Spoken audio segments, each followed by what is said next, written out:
I love Neverwinter. I love the entire Neverwinter intellectual property. I first played Neverwinter Nights. I was a kid, and I booted this game up. I saw Arabeth for the very first time, being voiced by, I believe it was Wendy Lee, and I fell in love. This was a game that I probably ended up spending hundreds, probably thousands of hours in. I love Neverwinter Nights too. Admittedly, I believe Neverwinter Nights, the original, the first one, was much better. Neverwinter is an MMO that I've probably poured several hundred hours into. I've always played it. I've played it for several dozen hours, and then I don't know, like something about it just kind of detaches me from the world, and I grow a little bit bored. But I always come back. I feel like every year, every other year, I come back to this game because it looks great. The story's great. I love the world. I really enjoy the combat. This game, and I know some people might think it's pay to win. I'm sure I've never really seen too much of that myself, but that's because typically in MMOs I'm a free-to-play player. But I have always enjoyed my time in Neverwinter. This was one of the MMOs that I continue to like. But we're not here today to review the game. Instead, we're here today to take a look at how the game is doing, to see the frequency of updates the game is getting, its active population numbers, how frequently, how active the social media platforms are, whether the game continues to get updates in any capacity, and then ultimately get a gauge of whether or not the game is really even worth investing time into.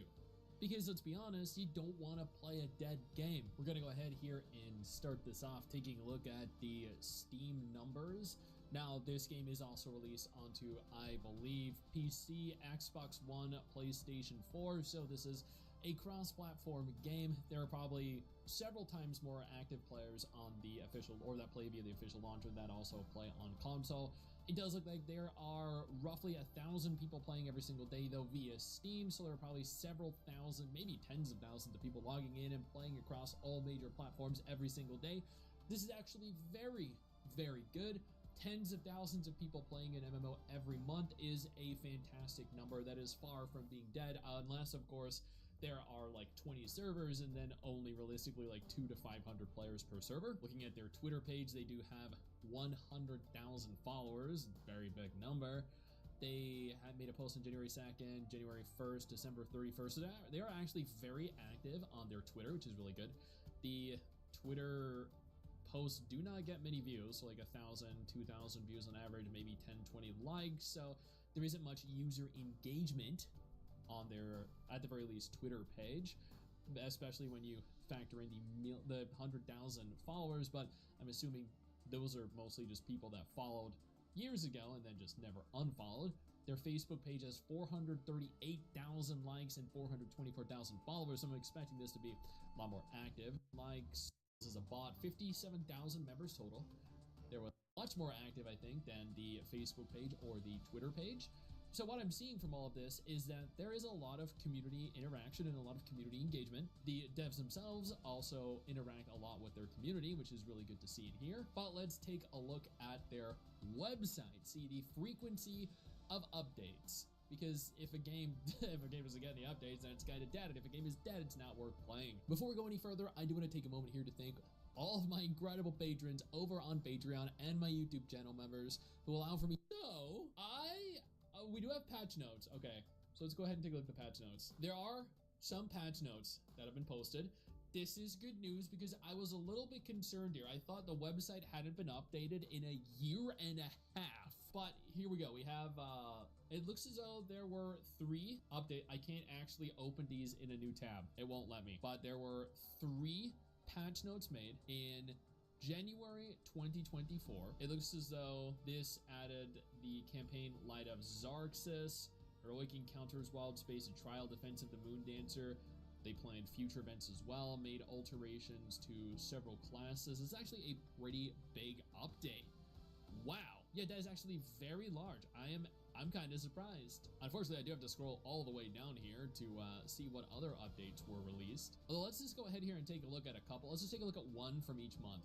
There were 2 updates released in February. We're going to go ahead here and take a look at the February 27th update. The Astral Lockbox fixes, First Contact Battle Pass. Oh, so this one, this was a tiny update. It does not look like there was a March update. So they went 2 months without a single patch being released. There was one in April, on April 23rd, Adventures in Wild Space. A new campaign and an expanded adventure zone. That sounds great. An entirely new dungeon, new lockbox, new battle pass, new enhancement or enchantment rank increases and color updates, quality of life updates, content and environment updates, class changes, combat powers, artifact changes. So this was a big update. They took 2 months, but that was actually a very large update. It looks as though there were 4 major patches actually in May 2024. We're just gonna go ahead and check one here. All right, nice. This is a pretty decent update. Looks like May did actually have quite a number of extensive changes to the game, which is great to see. Let's take a look at June. There were 2 major updates. This one made some changes to the content environment, combats and powers for the mounts. It's actually a very small update. There was 3, a major patch, which actually has a name, game. And then every several months, a major patch, which actually has a name, like Mountain of the Flame is listed here, is released. It doesn't look like there are any patches that were noteworthy. In 1 patch each month for 3 months. And then we have the Module 30 update. New Unvaulted Adventure Zone, stats. From what I can see, this is actually a very updated game still. And it makes sense. When you look at the frequency of updates over on their social media, when you take a look at the concurrent players, the fact that there are still thousands of people playing at any point in the day, it is clear why they continue to update the game, because people are still playing and likely investing money, resources, and time into it, and that motivates them to continue to make content. Because if people were not playing the game, they would not have the funds to continue to push out new patches. What is this? November 19, 2024, Pirate Skyhold. This actually looks really cool.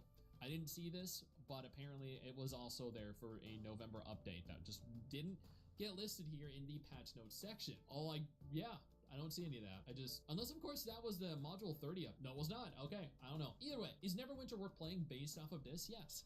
Neverwinter as a game, if you disregard its stats, as a core game, 110% worth playing. Incredibly fun. Is Neverwinter continuing to be updated? Should you play it from the perspective of a new player that wants an active game? Yeah, there are tens of thousands of people still playing the game. It is still receiving regular updates, at least 3 major patches per year, which is very active for a free-to-play MMO. So yeah, 100%. This is actually surprisingly not at all what I expected to see. I expected it to be much more dead than this, but it's not, so I'm happy. You should definitely play the game. Hey,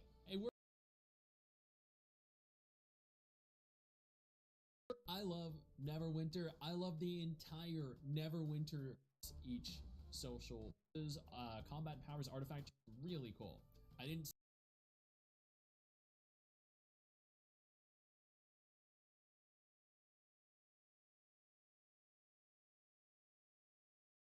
Hello and welcome to Neverwinter with Aragon. So it's time to do my Module 27 tier list. This is going to be based upon class is going to use your at-wills like twice as fast, dealing a lot of damage over time. Once that rage ends, you'll go and use your encounters again, and overall your single target damage is not too bad. You have a decent burst, you have decent damage over time. It's just you do struggle in taking a beating when you're close to enemies. A lot of fights are not very favorable with being up close, so you're going to have to avoid mechanics a lot more than other classes. And as for your multi-target powers, you'll use a setup something like this, and what you really suffer with here is the problem that your damage is a lot of damage over time. You're not exactly dealing a lot of damage in bursts, and so if you're competing against other players, the enemies will probably be dead before you can output a lot of damage. So for the new trial, I'm gonna have to place the Barbarian DPS in hard. It is hard to do your role properly and output a lot of damage with there just being a lot of things here that punish melee damage dealers. And on top of that, you don't have a lot of impactful area of effect powers. So now we go to the Bard. Again, you can be a damage dealer, but you can also be a healer. We'll cover that a little bit later. And here you will choose the Song Blade as your DPS path. For the new trial, you'll use a setup something like like this. You'll use like duets for a bit of area of effect instead of, say, dancing light as single target. The one challenging thing with Bard is you'll want to learn to manually play these songs. They will give you certain buffs and just increase your effectiveness. On top of that, you will be casting encounter powers a lot versus other classes. Just those encounter powers, yeah, they're not that impactful just by themselves. That's why you'll end up casting a lot of them. And on top of that, you're going to rely pretty heavily on a particular feature, this one right here, to output your damage in a trial, where when anybody attacks your target, which you trigger this on, it deals a lot of damage against that target depending on how many allies hit that target within like a split-second window. So the more people you have targeting your target, the more damage you can deal. And then you're relying also on the chance for this to trigger on the target. So it's a bit of a mess, and Bard is not exactly in the best spot. You can do well, it's just a lot more challenging. You're again also mainly going to be playing up close to your enemies